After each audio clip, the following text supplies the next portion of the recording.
Hola a todos y bienvenidos a este espacio jurídico, donde hoy exploraremos el concepto de obligaciones de género, tal como lo establece el Código Civil colombiano.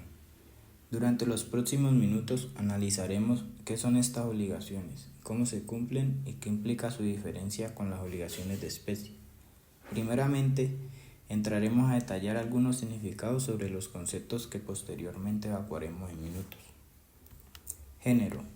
Se refiere a la categoría o clase de objetos que comparten características definidas y distintivas. En este concepto, la obligación consiste en entregar cualquier elemento que pertenezca a dicho grupo, sin importar cuál en particular. Indeterminadamente. Indica que no se especifica de forma exacta o particular qué objeto se debe entregar. El deudor tiene la libertad de elegir cualquier objeto que pertenezca al género estipulado, siempre que cumpla con los requisitos de calidad. Individuo. Hace referencia a cada uno de los elementos o unidades que forman parte del género, aunque se trata de un conjunto. Cada objeto individual cuenta con una unidad dentro de la obligación. Calidad a lo menos mediana. Significa que el objeto entregado debe cumplir con un nivel mínimo de calidad aceptable. No se exige una calidad excepcional, pero sí que no sea deficiente, garantizando que el bien cumple con los estándares básicos requeridos. Determinadamente. Se utiliza para expresar que en una obligación de especie el objeto a entregar está claramente identificado y definido, a diferencia de las obligaciones de género. Aquí el acreedor puede exigir un objeto específico. A continuación entraremos a definir y a entrar en contexto sobre el título octavo del Código Civil colombiano, en su artículo 1565, que define las obligaciones de género de la siguiente manera. Obligaciones de género son aquellas en que se debe indeterminadamente un individuo de una clase o género determinado, es decir, cuando una persona tiene la obligación de entregar un conjunto de cosas que pertenecen a una misma categoría, sin que se identifique un objeto concreto, se está ante una obligación de género. Este concepto se contrapone a la obligación de especie, en la cual se debe entregar una cosa determinada y única.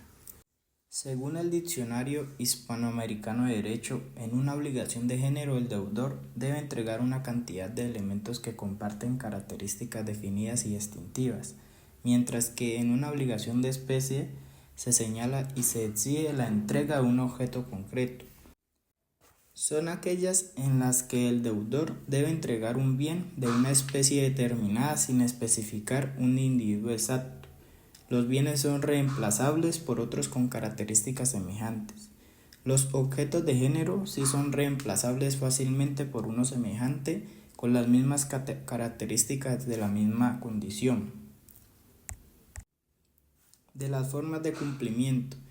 El mismo artículo 1566 profundiza en las formas de cumplimiento, y en estas obligaciones el acreedor no puede exigir la entrega de un individuo específico dentro del género. El deudor, por su parte, queda libre para cumplir entregando cualquier elemento que pertenezca a esa clase, siempre y cuando el objeto entregado cumpla con una calidad a lo menos mediana. Esto significa que, a diferencia de una obligación de especie, donde se requiere un objeto en particular, en la obligación de género se tiene la flexibilidad siempre que se cumpla con el estándar mínimo de calidad. Sobre la pérdida de algunas cosas de género.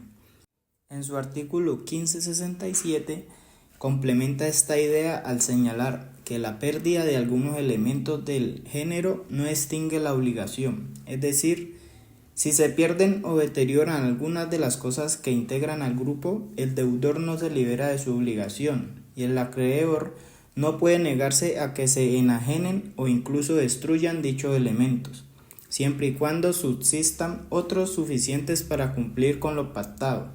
Esto aporta una dinámica particular en las obligaciones, ya que se adaptan a situaciones en las que la naturaleza del bien es variable, pero su función y calidad se mantienen dentro de ciertos parámetros. Gracias por acompañarnos en este espacio con las obligaciones de género.